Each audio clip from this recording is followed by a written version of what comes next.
C'est le moment de la récolte de l'ail. Selon les régions et même selon les saisons, on ne va jamais récolter l'ail exactement au même moment. Et comme pour avoir une conservation très longue, il faut récolter à un moment bien précis. Aujourd'hui, je vais répondre à une question qu'on me demande à chaque année par un très grand nombre de jardiniers. Quand dois-je récolter mon ail?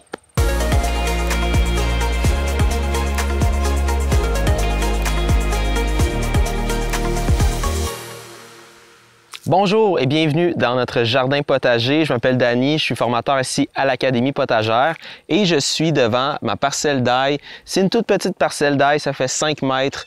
C'est une planche permanente de 75 cm, 5 mètres. On a à peu près une centaine de têtes d'ail ici. Et là, on approche de la fin juillet et la fameuse question qui arrive, là, quand récolter notre ail? C'est une question qu'on doit se poser à chaque année.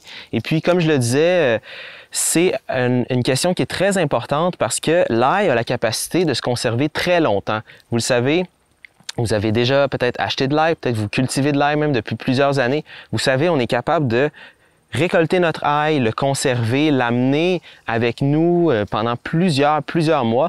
Même que nous, il nous reste encore des têtes d'ail de l'année dernière, après un an après les avoir récoltées, et on en mange encore. C'est sûr qu'elles sont quand même moins fermes qu'elles étaient quand on les a récoltées, mais elles sont encore super belles, assez belles en tout cas pour qu'on les consomme. Puis à la limite, à la toute fin, quand on va avoir fini de sécher celle-là, on va la faire déshydrater, on va la mettre en poudre. Ça va nous faire de la belle poudre d'ail. Bref, l'ail peut se conserver très longtemps, en autant qu'on la récolte au bon moment. Ça, c'est vraiment important. Et ça va varier selon où est-ce que vous habitez. Puis là, il y a plusieurs signes qui peuvent nous indiquer que notre ail est prête à être récolté. Mais la première chose à faire, c'est à partir du début du mois de juillet, de commencer à porter attention à l'évolution de nos plants d'ail. Tranquillement, notre ail va sécher. Tranquillement, les feuilles vont sécher à partir du bas. Et c'est tout à fait normal. Des fois, je vois des questions passer avec des inquiétudes à savoir est-ce que c'est des maladies, est-ce que c'est mauvais signe ou autre. En fait, c'est tout à fait normal. Ça fait partie du processus par lequel l'ail peut se reproduire. L'ail a deux manières qu'il peut se reproduire. L'ail peut se reproduire par sa fleur d'ail. C'est pas tous les types d'ail qui vont faire ça, mais l'ail à col dur, en tout cas, c'est ça que j'ai ici, va faire une hampe florale qu'on appelle la fleur d'ail. Et elle va être remplie de petits bulbilles. Et si on la laisse aller, les bulbilles vont se disperser et ça va contribuer à faire pousser d'autres petits plants d'ail l'année suivante.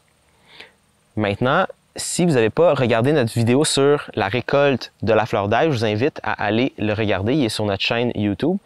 Vous verrez que c'est bénéfique de récolter la fleur d'ail pour récolter des plus gros cailloux. Bref, ça, c'est une des façons de se reproduire. Mais la deuxième façon de se reproduire, c'est dans le sol. C'est-à-dire, c'est avec les cailloux. Quand on cuisine l'ail, on va appeler ça les gousses d'ail, quand on divise notre tête d'ail en plusieurs gousses. Mais quand on les plante dans la botanique, on va appeler ça des cailloux. Et l'ail va sécher tranquillement parce qu'il va faire en sorte que ces cailloux se divisent par eux-mêmes dans le sol, si on ne faisait pas d'intervention, et éventuellement restent en dormance dans le sol et repoussent l'année suivante. Ça, c'est sa deuxième façon de se reproduire sans intervention des jardiniers ou des jardinières. Donc, l'ail, quand il sèche, c'est une façon pour lui d'amorcer le processus pour la mise en dormance et aussi éventuellement la séparation. Peut-être que vous avez déjà remarqué ça, si vous avez laissé aller votre ail trop longtemps avant de le récolter, on va voir que les feuilles vont sécher et ici même, il va y avoir une séparation. Il va y avoir une ouverture et on va voir individuellement les cailloux qui vont commencer à s'écarter du centre. Ils vont comme décoller et ça, c'est la division des cailloux qui se fait un petit peu de façon naturelle. Et éventuellement, l'année prochaine, si les conditions sont bonnes, s'ils n'ont pas pourri dans le sol, s'ils étaient à une bonne profondeur, beaucoup de si au final, il y a une probabilité qu'il y en a là-dedans qui vont repartir et qui vont donner un autre plant d'ail l'année suivante. Mais comme nous, on veut avoir un meilleur taux de succès, on va le récolter, on va le faire sécher et on va le replanter plus tard, à la fin octobre, pour être sûr que chacun d'entre eux pousse l'année suivante. Mais bref, c'est ça qu'il fait de façon naturelle. Et donc, c'est pour ça que les feuilles sèchent une à une. Donc, si je regarde ici, mes plants d'ail, ils ont plusieurs feuilles et il y en a qui ont commencé à sécher, et puis il y en a qui sont encore bien vertes, bien craquantes. Pour savoir quand le moment est bon pour récolter, il faut qu'il y ait une partie des feuilles qui soit sèche et qu'il y ait une partie des feuilles qui ne soit pas sèche, qui soit encore verte, ou du moins en bonne partie verte. Parce que chaque feuille correspond à une couche qui enrobe nos gousses. Vous savez, quand on épluche nos têtes d'ail ou quand on les ouvre dans la cuisine, il y a plein de pelures. Mais chaque pelure va correspondre présentement à une feuille ici. Donc là, sur ce plan-là, par exemple, ou peut-être celui-là que vous voyez, ici j'ai 1, 2, 3, 4, 5 feuilles. Et même ici, il y en a une qui est sèche, donc je suis à 6. Et puis ici, en bas, il y en a une qui a déjà cassé parce qu'elle a séché. Mais on voit, il y a un anneau ici qui était le signe qu'il y avait une feuille. Donc j'ai 7 feuilles. 1, 2, 3, 4, 5, 6, 7, 8. Il y en a une autre que je ne voyais pas ici. Bref, je devrais retrouver le même nombre de couches qui protègent mes gousses. Et donc, si je me mets dans la tête que ce que je vois visuellement ici existe aussi dans le sol autour de mes gousses, je veux avoir à peu près la moitié des feuilles qui sont encore humides, qui vont garder l'humidité du bulbe pour une conservation longue, et l'autre moitié qui va être sèche pour avoir déjà amorcé le processus pour une conservation comme il se produirait à l'état naturel dans le sol. Donc, on veut avoir à peu près la moitié des feuilles qui sont sèches et l'autre moitié qui sont encore vertes. Donc, peut-être sur le côté, on va mieux voir ici. Et puis, on ne va pas toujours avoir l'intégralité des plants qui sont au même stade, mais ce n'est pas très grave. On va se fier plutôt à la majorité et on va prendre la décision, on va tout récolter, on ne va pas faire une récolte sélective.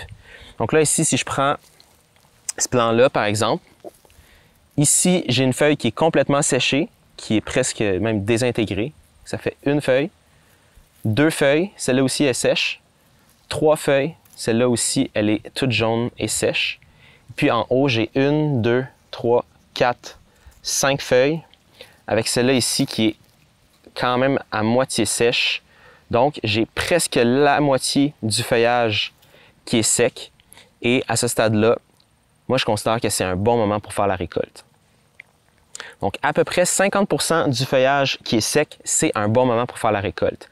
Si votre feuillage est encore majoritairement vert et qu'il reste juste une feuille, qu'il y a juste une feuille qui est sèche, il vaut mieux patienter et le laisser continuer son processus naturel de séchage, puis ensuite, dans une semaine ou deux, venir le récolter.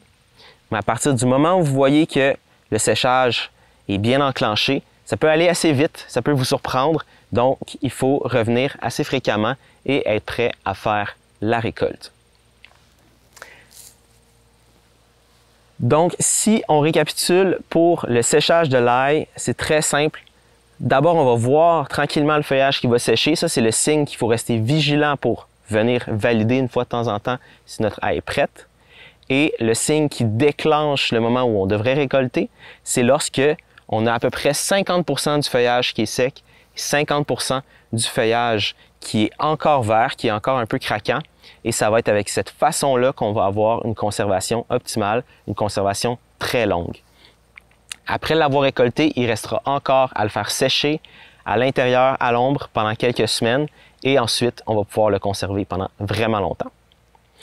Si vous n'êtes pas capable d'attendre, sachez que vous pouvez quand même en récolter quelques-unes et les manger comme ça, les manger fraîches. C'est ce qu'on va appeler de l'ail frais. Et la seule différence, c'est qu'il ne va pas se conserver très longtemps. Donc, on veut le garder au réfrigérateur pendant quelques semaines. Et on va attendre pour le reste qu'il soit bien sec. Donc, je vous invite à aller voir votre ail, à aller valider elle est rendue où. Je sais qu'il y a déjà plusieurs régions où vous avez peut-être déjà récolté votre ail, mais si vous vous êtes posé la question avant de récolter votre ail et que vous n'étiez pas certaine, maintenant au moins vous savez c'est quoi le bon moment pour récolter votre ail. Si vous avez apprécié la capsule, n'hésitez pas, s'il vous plaît, à nous laisser un bon pouce, un j'aime à la vidéo. Ça nous fait toujours plaisir de vous savoir au rendez-vous. Aussi, Laissez-nous savoir en commentaire si vous avez déjà récolté votre ail et dans quelle région vous vous situez. Ça peut aider d'autres personnes à avoir un référent pour savoir si le moment est bon pour eux pour récolter votre ail. Et nous, on se revoit la prochaine fois. Bonne journée!